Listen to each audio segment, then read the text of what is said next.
Therapists of Reddit, have you ever been genuinely scared of a patient and why? Person on the other side. Went to my university's psych hospital due to suicidal ideation.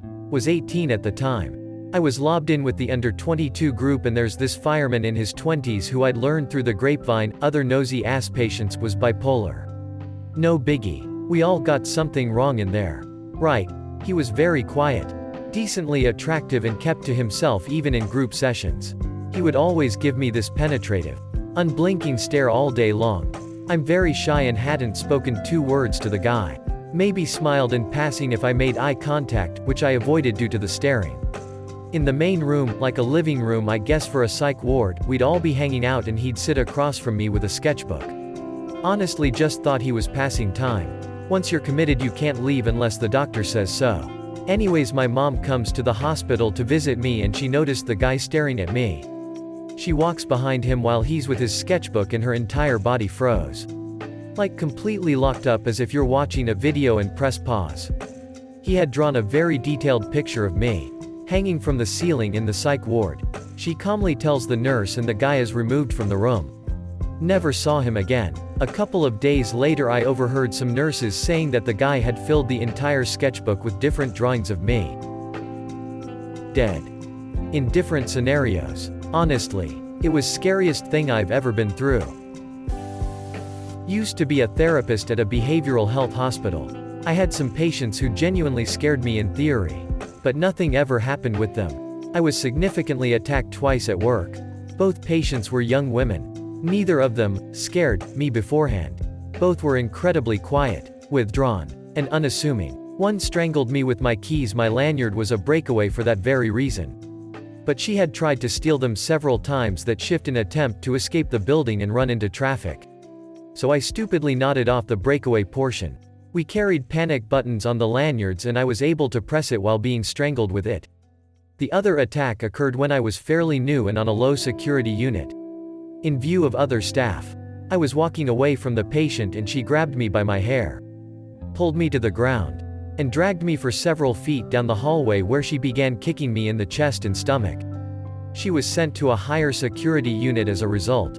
I guess I was afraid of her after that. But she wasn't there long. There was law enforcement intervention after she assaulted a pregnant nurse, pulled her to the ground as well, and stomped on her stomach. This was early on in training, but a mandated client had dropped acid before the session and it started coming on while we were talking. He didn't want to be there as it was and was much larger than me. 5-0. Once he got to threatening me for being the reason everything was wrong with the world, I ended up needing to get up and leave my own office to get a supervisor. I definitely thought he would hit and/or strangle me if I stayed. The only one I have felt a little scared of was one who threatened to kill me. I knew she meant it. She had already assaulted a number of other staff. She got sent to a higher security ward and I heard she had broke staff's fingers first day she was there.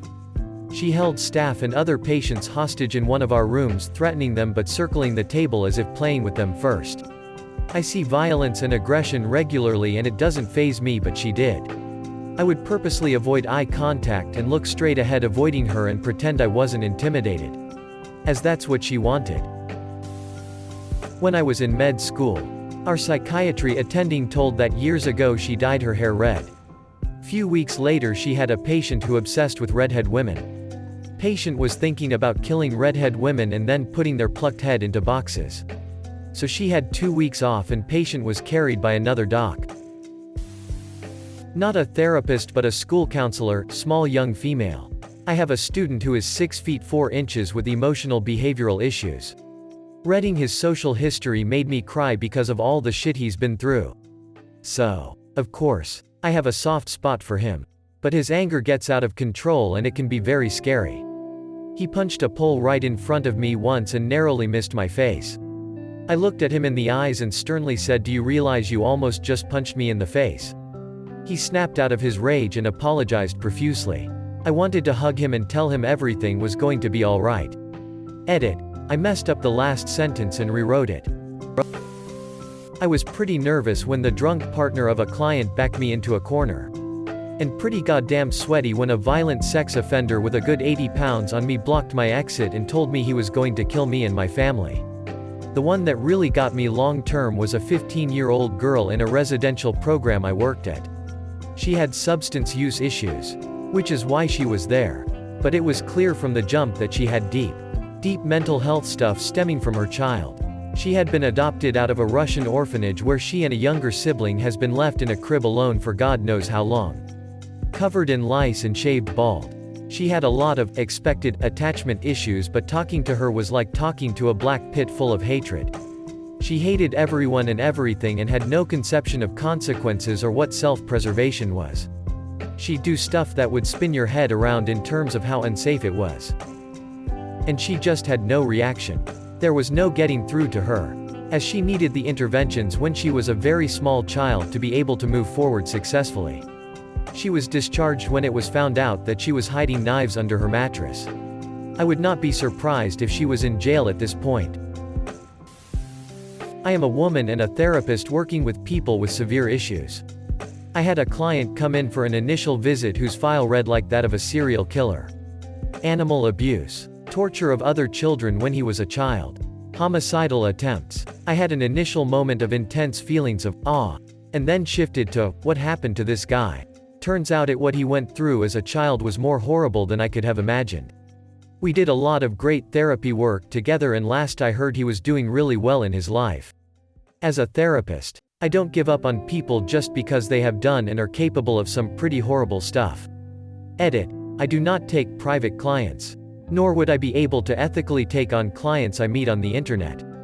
Please do not DM me asking me to give advice or disclose personal information to me.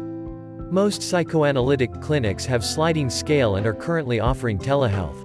Therapists have a license for a specific state. So even if you don't live nearby the therapy office, if they work telehealth and are in the same state, there is still a good chance you can see them. Do not go with BetterHelp or any of those online platforms. They charge you a lot. But they pay their therapists wages that are not livable to their therapists, which means you're going to get set up with a revolving door of therapists who are stressed cause they can't pay their bills. It's not good for anyone but the people skimming off the top. For those of you upset that I said I am a woman, you should question yourself. Questioning me isn't going to give you the answer you need. In my first semester as a practicum therapist, I had a gentleman client bring a large hunting knife to session one day. He had it in his waistband in the back. He revealed it halfway through our session. He had been referred to our practice for anger issues. Another client, this enormous dude, confessed to punching a sleeping infant in the face and head repeatedly because he had become jealous of it. Then one day he comes into session. He seems more calm than usual. And as we discuss the previous week's session, he tells me about how much he hates his wife. And he had incidentally bought a gun to go deer hunting. We are in SoCal. That was the last session we had before he stopped coming. I still think about that guy a lot. I hope that baby's okay. When in doubt, report. Yes. Enough to quit my job. Had high caseload of suicidal teens. Most were medicated and low risk.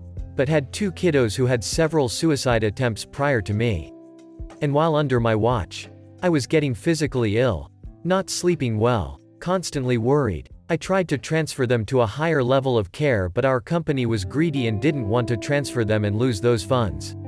I ended up quitting on the spot for these kids to be given a trauma-focused therapist and get the help they needed. Best decision for both myself and those kids. Worked with a patient that complained of reoccurring night terrors about lobsters being boiled alive. He couldn't figure out what was causing them.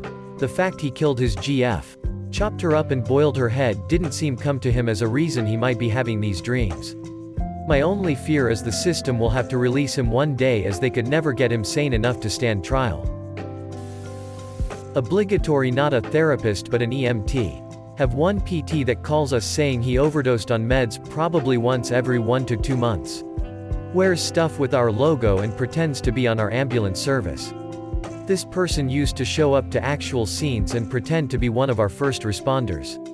It took a dip 2T putting him in cuffs before he stopped. He also has a radio and a pager. Radio only receives and will record out conversations and send them to me. Strangely enough, he is actually a very, very nice person, and if you talk to him without mentioning the ambulance, you would never know he has issues. Doesn't scare me but scares some. of our more experienced crew members, so I'm guessing they know something I don't. Yes, and still scared of them. They were very delusional and a heavy addict. They decided our therapeutic engagement was a love story unfolding. Ended with the SWAT team showing up at the office when they showed up with a weapon and lost their shit when I wasn't there. They disappeared for a couple years. They appeared behind me on a bus one day and said, "I saw you with your daughter at your house, she's really pretty." Then gave me my address. They are a known sex offender. I moved as soon as I could. Worked residential for 20 years. Had only 2 kids scare me. One put his baby sister in the freezer. She was found quickly and was okay. He was charming. A good-looking kid and quite clever. Also no history of trauma or abuse. Serious serial killer vibes. One was horribly abused and somehow figured out I was pregnant. I wasn't showing at all since I was fat. He would just stare at my stomach. I asked to be moved to a different group. First kid was or still may be a case study for students at the local big university. I'm an actual therapist. The first in the thread. The only time I've ever been scared is when my physical safety is threatened, such as a patient blocking the door, hinting they know where I live, or implying they'd like to hurt or rape me. I have a stellar poker face, and once these really tough patients realize that I'm unfazed, they usually drop it. My strength in therapy is mostly just broad acceptance and tolerance of whatever they bring to the table. I let them know when I have to break confidentiality from the get-go, and that's that. I was genuinely scared of a 17-year-old client I had. They were adopted and then given back to Child Protective Services. They told me in session they had an entire plan to burn their house down. Down to the date and the time. I was terrified. My uncle is one. And the answer is yes. Therapists aren't like they show in movies where they only deal with insanely complex and tough issues.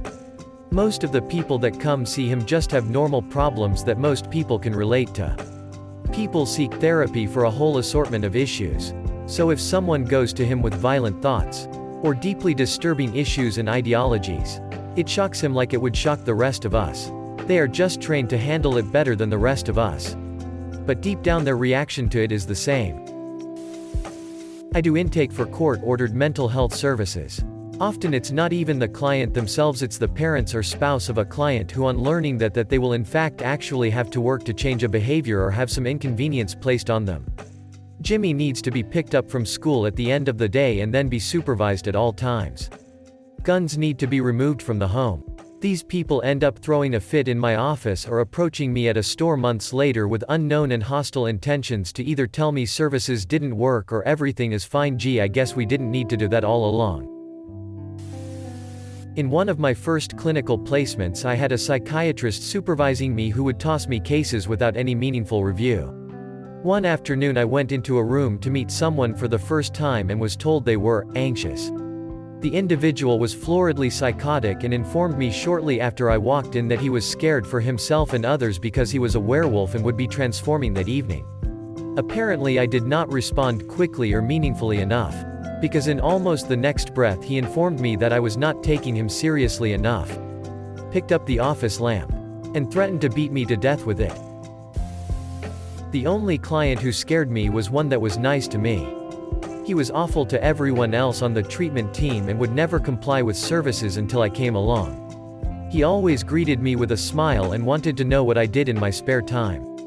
Asked personal questions. I lied about my entire life. He would call me to chat about nothing sometimes. I could tell that it was all superficial.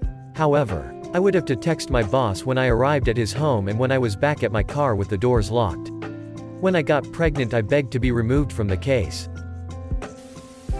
I'm not a therapist, but I know someone who once worked at a behavioral hospital. Scariest thing they told me was when a client admitted themselves after blacking out on Ambien. They woke up one morning, covered in blood, and could not find the source.